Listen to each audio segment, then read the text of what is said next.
ঠিকভাবে পড়তে পারবে না। গরম হওয়া যাবে না।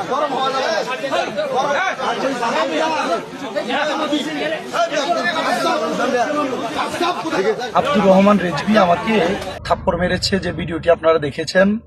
এটা হচ্ছে উনি আমাকে নিয়ে মিথ্যাচার করায় আমি ওনাকে জিজ্ঞাসা করাতে উনি আমাকে থাপ্পড় মেরেছে। একটি মাহফিল কমিটি আমাকে মাইক দেওয়ার কথা আগে, ওনাকে দেওয়ার কথা পরে। উনি আগে মাইক ধরার জন্য স্টেজে ওঠাতে মাহফিল কমিটি ওনাকে নামায় দেয় এবং আমি স্টেজে উঠেই বলছি আমার আম্মা অসুস্থ, আমি চলে যাব, আর আমার নির্দিষ্ট টাইমে আমি মাইক ধরেছি। পরে উনি আমার পরে মাইকে স্টেজে উঠে আমাকে নিয়ে মিথ্যাচার করছে, আমার মা অসুস্থ আবল তাবল বলেছে। বলার পর আমি ওনাকে স্টেজে মাইক ছাড়ার পর জিজ্ঞাসা করাতে উনি আমাকে থাপ্পড়টি মেরেছে। তা আমি উল্টা কোনো রিয়েকশন করি নাই। আমি আমার চেষ্টা করেছি আমি ধৈর্যশীল থেকে ভদ্রতার পরিচয় দেওয়ার জন্য।